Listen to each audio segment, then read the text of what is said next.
met somebody who found love, but they don't have self-love? That's correct. How? I have no idea. I'm still trying to figure it out. But when I tell you, like, the way this person makes me feel, I feel like, you know, there's no worries in the world. Like, the world doesn't exist when I'm with this person, you know. And I could never tell that this person doesn't love themselves. And I didn't know it till they told me. Mm. So it's just not something that's, like, blatantly obvious, you know. It's something that they voice. And I was like, word? And they're like, yeah. Because I was just like, you know, you have to love yourself before you love someone else. And I was like, I'm contrary. And I'm like, oh, okay. Okay, there's exceptions to every rule, so I'm not going to knock that situation. Back to that point, though, about infatuation and attachment. It's like this hallmark energy of you meet a person and across the room and the music plays and sparks in the eyes and all this romanticized version of what love is. That's infatuation. It's the honeymoon stage, and that goes away. And when that goes away, it should last forever. It can't, because it's not a natural energy. It is a natural energy. What happens when you have the beef that you're gonna have because you're two different people who have two different mindsets? You're gonna get into squabbles, and then when those squabbles happen and you don't have that same level of excitement for the person, are you going to stay as loyal as you were when they were making you filled with euphoria? Yes, because unconditional love is, we're speaking in terms of unconditional love. Mm-hmm. At least as I am. And you are. Yeah. See, you're speaking from the perspective of a person that once you rocking with somebody, that's what it is. Only if it's unconditional love. That's what I'm saying. Once you're rocking with somebody, that's what it is. It's going to be unconditional as you and them against the world. That Bonnie and Clyde mentality. But unconditional love takes time to build. Definitely.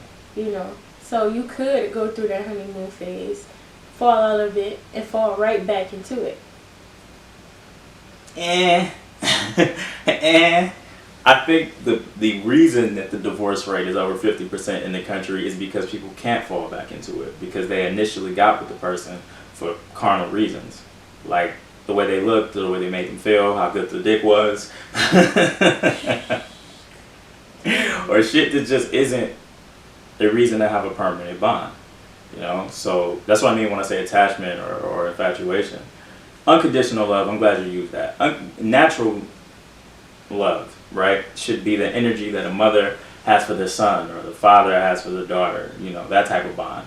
Have you ever gotten into a situation where you don't hit up your mom or your grandmother and for like a week, and then they call you and say, how come you don't love me anymore? You can't be my granddaughter anymore. Because you don't have to continuously reassure your family that you love them. Yeah, because they know that. That's just... It should be everyone in general. It should be, but for whatever reason in a relationship, go a week without texting your significant other. They're going to be fucking somebody else. No, fuck that. Go a day without talking to me. It's a problem. And not necessarily that they're going to go see anyone else. To me, I'll just be like, I need to do me.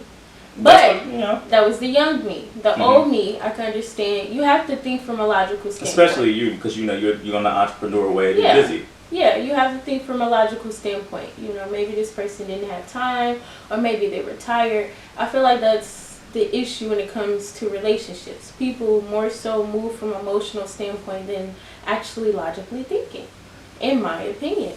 But when you have a combination of both, it works out very well. Big facts. I think that big facts is such a whack response to that. I would love it. But I agree.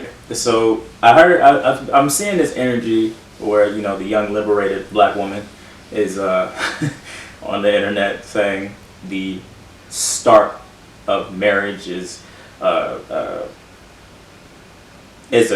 piece of patriarchy. It's you know, the man giving over his daughter to be wed to some guy for the sake of building up the empire. But they're saying it with a bit of a negative connotation.